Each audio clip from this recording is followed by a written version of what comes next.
Doctor, welcome to this segment. We have two serious issues in the country apparently. One is to do with the issue of Buganda, government returning back some of the properties to the kingdom, and the other one is to do with the public order management bill. But first, let's begin off with the issue of government returning some properties that initially belonged to Buganda. Some analysts look at it as a political gimmick intended to open up the eyes of the Uganda against what the opposition has been saying all along.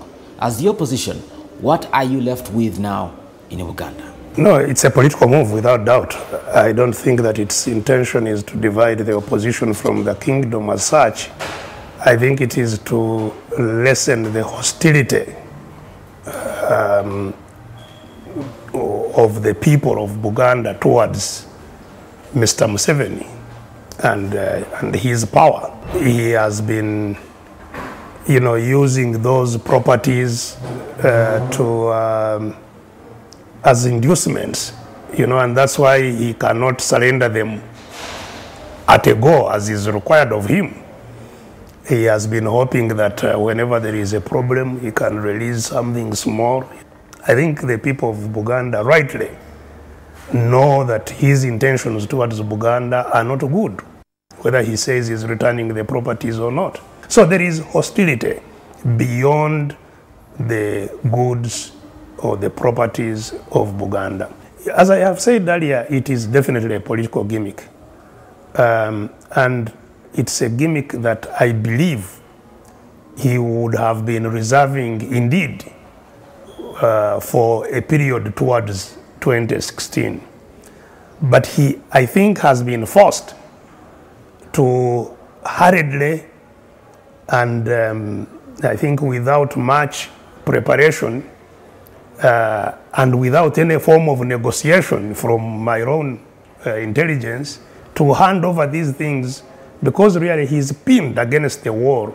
Now that government is drawing closer to Buganda Kingdom, what is left for the opposition? Because the opposition has initially and always been using the issue of Buganda as a standpoint to its grievances against the current regime. Even before you talk about the relationship between Buganda Kingdom and the central government, or the properties and other demands by the kingdom, even before you talk about those, even if they didn't exist, and indeed they don't exist in other parts of Uganda, why is there such high opposition in other parts of Uganda? The simple reason is that the ordinary people of Uganda, including those of Buganda, all those people are now impoverished.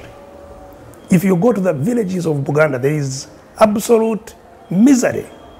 That is the first and most important reason why those people are unhappy with the government. He had hoped that, having announced the previous night that he was returning the things of Buganda, that he would have been cheered.